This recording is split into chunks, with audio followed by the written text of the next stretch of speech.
I told my wife I was geeking out about speaking with you because I went through OTA. I've got a handful of the hardcover books of yours. Yeah, look at that. Right? That's cool. Including the textbook. But anything that was available digitally, I've read. I'm a huge proponent of yours, and I'm a huge fan of yours. Anytime people come into us looking to grow their online business, I always refer them to OTA. And part of that is because of who you are as a man, not just so much about what the program did for me. And I love the program, and it gave me so much insight as to what a real education course should be, not just like follow these steps and make money. Like, you learn a lot about like the instructor, you learn a lot about the process, you learn a lot about your values, which is what I really try to impart with all of my clients. Like, I don't want them just to think that I'm a funnel and I'm an ad buyer. Like, that shit doesn't really matter. Like, you're going to be with me for an extended amount of time. You better be enjoying the process. You better be learning and growing. And one of the things that I noticed with you is you're well regarded amongst a lot of different professionals, which means that you're not just fitness guru trying to tell people how to make more money. You actually care about the fitness stuff. And that's really, really important to me as a business coach, because I built a gym with my blood, sweat, and tears. I care about the damn fitness stuff. And I think I came to you through John Berardi. I'm a PN level 2 coach. And I'm sure that you guys have developed some type of relationship.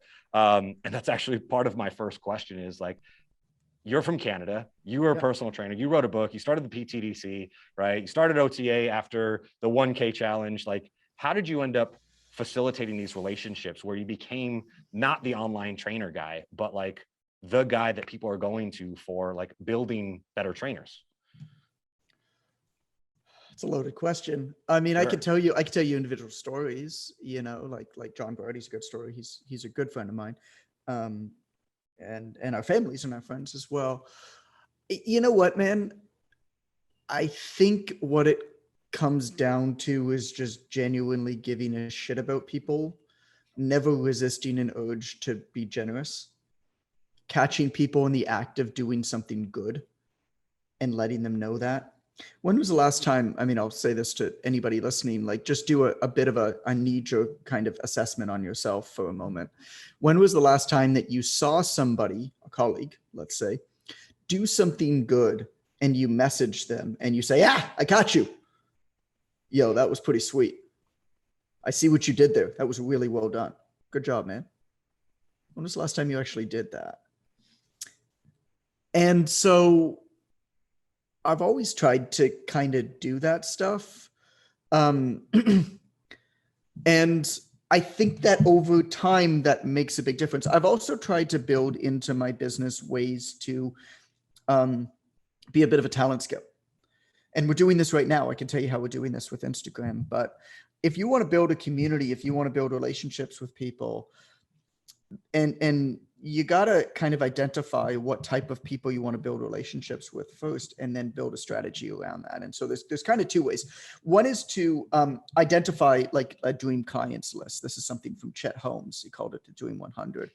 His daughter is a friend of mine. We actually got our yoga certifications together. Oh, so Amanda Holmes and I are close. Yeah, I'm geeking out.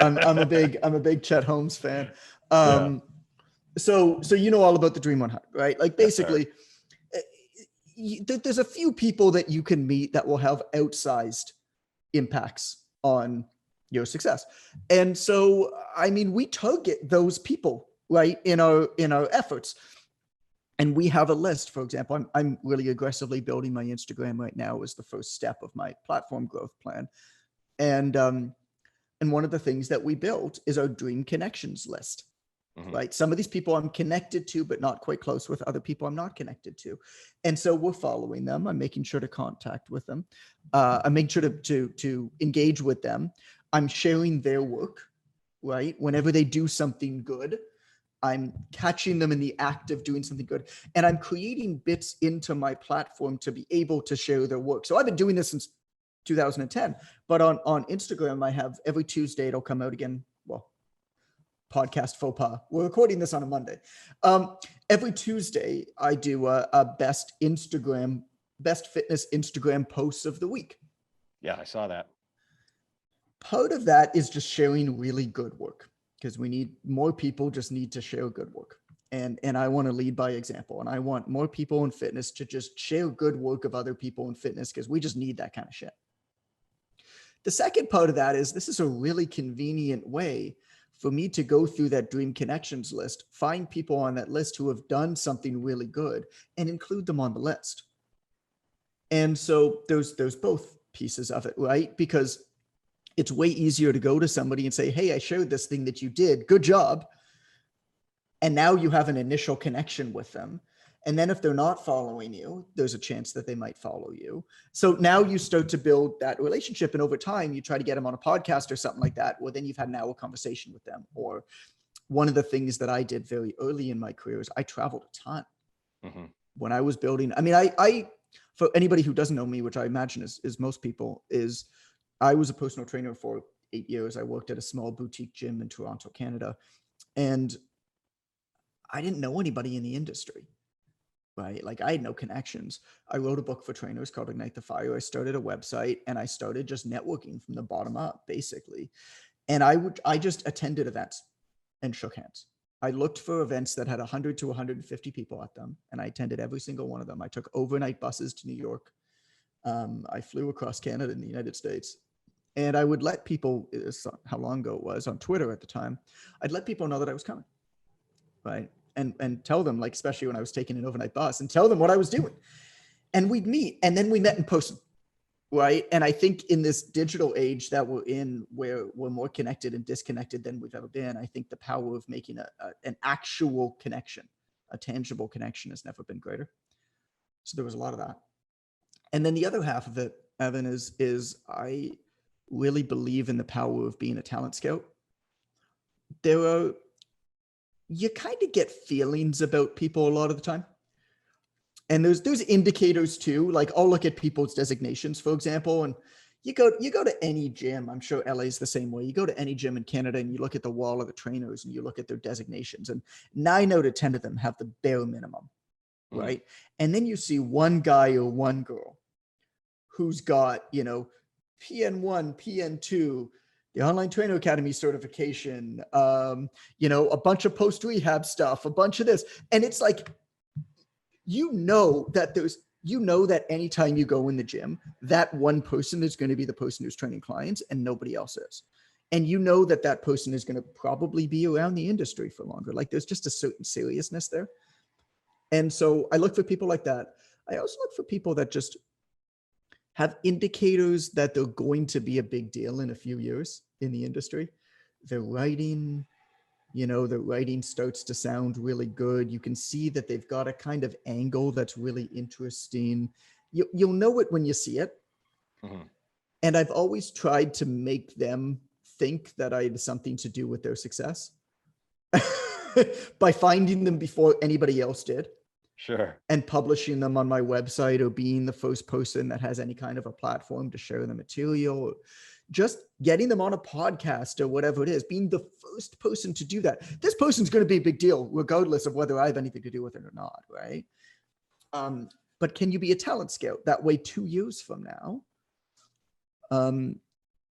those people are going to grow up. And you asked me a question before, I don't know if it's going to be on the podcast or not, but why are you doing these podcasts now? Right? Why did I put out a note that says, anybody who has a podcast, I don't care if you have an audience, I don't care if it's brand new, doesn't matter to me. I would love to be on it. And I genuinely would. And a couple people asked me if I'd be on their Instagram lives, and I said no. And the reason for that is having a podcast denotes a certain level of seriousness around what you do. Flipping your goddamn phone around and going live on Instagram doesn't. Yeah. Doesn't mean that Instagram live is not going to get some viewers, but that's not what I'm after. I'm doing like 60 podcasts in a few weeks, right?